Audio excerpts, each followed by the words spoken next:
प्रणाम है मेरी माता सज्जनों। आप सबके श्री चरणों में असंख्य बार मेरी चरण वंदना स्वीकार कीजिएगा। चर्चा तो शरणागति की चल रही है, समर्पण की चल रही है, अर्थात अपने आप को परमात्मा को सौंपने की चल रही है, अपने आप को परमात्मा को चढ़ा देने की चल रही है। अपने आप को सौंप देना, अपने आप को चढ़ा देना, अर्थात परमात्मा से सम्मिलन हो जाना। इस चर्चा को जारी रखने से पहले साथियों, दो शब्द आप जी की सेवा में। मुख्य बाधा भी है जो हमें भक्ति में आगे चलने नहीं देती। एक गुरुकुल में शिष्य लोग बैठे हैं, चर्चा चल रही है। आचार्य अभी पहुंचे नहीं कक्षा में, आपस में सब मिल की चर्चा कर रहे हैं। इस संसार में, इस देह में सबसे शक्तिशाली वस्तु क्या है, सबसे महत्वपूर्ण अंग, ताकत वाला अंग, शक्तिशाली अंग क्या है। चर्चा चल रही है, कोई निष्कर्ष नहीं निकल पा रहा। आपस में वाद विवाद हो रहा है, लेकिन कोई निष्कर्ष, कोई फैसला नहीं हो रहा। उतनी ही देर में गुरु महाराज पधारते हैं, चर्चा को सुनते हैं। चर्चा सुनते ही एक बनावटी सा क्रोध लाके तो इन सभी के सभी शिष्यों को बहुत डांटते हैं। बुद्धि भ्रष्ट हो गई हुई है आप लोगों की, मूर्ख हो आप। क्या ये कोई चर्चा का विषय है? खूब डांट डपट लगाई। भीतर से शांत थे, बाहर से भी शांत हो गए थोड़ी देर के बाद, लेकिन शिष्य तिल मिला गए। इतना सा अपमान गुरु महाराज द्वारा वो सहन न कर सके। आंखें टेढ़ी हो गई, लाल हो गई। कैसा गुरु है?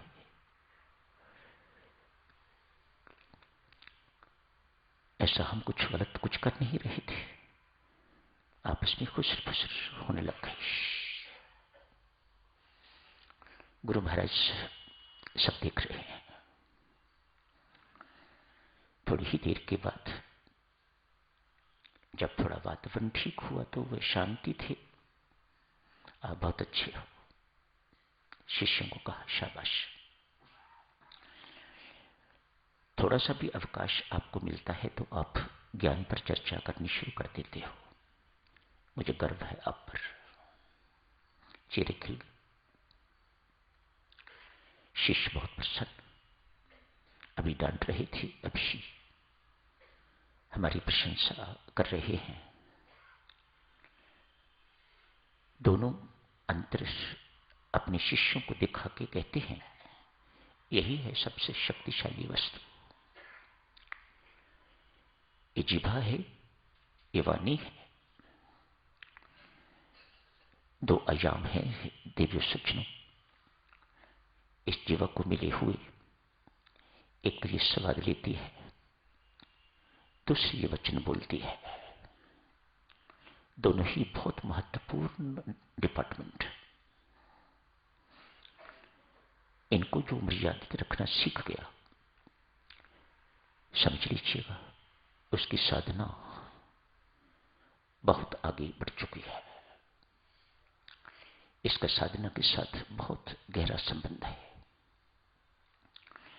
बचपन में कटु वचन मुख से निकले हुए,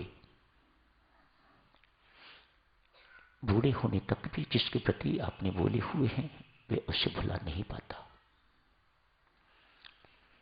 कटु वचन, कठोर वचन, अभिमानी शब्द, ईर्ष्यालु, अंदर निराशा है, जलन है, उससे मिश्रित शब्द, उससे प्रेरित शब्द कुटिलता है, उससे प्रेरित शब्द। स्वामी जी महाराज ने कितना सत्य लिखा है। घाव तीर तलवार के पुराते हैं तत्काल। कैसी मार्मिक स्वामी जी महाराज ने बात लिखी है। तीर तलवार से जो घाव होते हैं वे तो स्वामी जी महाराज लिखते हैं पुराते हैं तत्काल, थोड़ी देर के बाद भर जाते हैं, बहुत जल्द भर जाते हैं। वचनवान का घाव जो इस वाणी के वान से जो वचन होता है, पीड़ा देत सब काल, वह सदा पीड़ा देता रहता है। ये आज क्यों आपकी सेवा में अर्ज प्रसंग किया जा रहा है, इसलिए please don't take it lightly. अभी भी कुछ नहीं बिगड़ा, संभलिएगा। शब्द अपने मुख से, अपनी जीवा से बहुत सोच समझ के, बहुत सावधानी से बोला कीजिएगा। बहुत बड़ा पाप है जो हम सहज से ही कर लेते हैं। आप देखोगे जिन शब्दों से आपने दूसरे के हिये को, हृदय को जलाया है, उसके हृदय में आपने एक ज्वाला का टीका लगा दिया, सीधा जैसे इंट्रावीनस इंजेक्शन लगता है, बिल्कुल ऐसे काम करता है ये वचन का इंजेक्शन। ये कटु वचन, अभिमानी शब्द, कड़वा शब्द, इतना पीड़ादायक ये शब्द आपने कहा, अगले का हृदय जला के रख दिया। आप सोचते हो प्रकृति आपकी इस क्रिया पर अनभिज्ञ है? बिल्कुल नहीं। परमात्मा तो बहुत बड़ा हुआ ना, वह इन छोटी छोटी बातों पर ध्यान नहीं देता। सबसे बड़ा है, क्षमावान है। छोटी छोटी बातों पर ध्यान दे तो हम तो कहीं के ना रहे। वे तो बहुत उच्च गगन महल में बैठा है, वहां से हम छोटे इतने दिखाई देते हैं, तो ये छोटी छोटी बातें तो उसे बिल्कुल दिखाई ही नहीं देती, सुनाई ही नहीं देती। लेकिन प्रकृति के तो सब जगह कान फैले हुए हैं, उसकी आंखें तो सब जगह हैं। वेस्पेयर नहीं करती, वेस्पेयर नहीं करती तो वह सिर्फ दंड देना ही जानती है, वह क्षमा करना नहीं जानती। आपने एक का हृदय जलाया है, आपका हृदय न जले, ये प्रकृति का असूल नहीं है। अपने पुराने वक्त याद करो, जिस वक्त आपने कटु शब्द बोल के तो दूसरों के हृदयों को बींधा था। अब घर में अपने ही संतान के कारण, उनकी असफलता के कारण आपको अपना हृदय उसी प्रकार से जल रहा है, बल्कि उससे भी ज्यादा जल हो सकता है। उसकी जलन तो खत्म हो गई हो जिसको आपने जलन दी थी, लेकिन आपके अंदर की जलन तो अभी भी चल रही है। क्यों? पुत्र घर बेकार बैठा हुआ है, नित्य निरंतर जलन दे रहा है। ये प्रकृति के खेल है।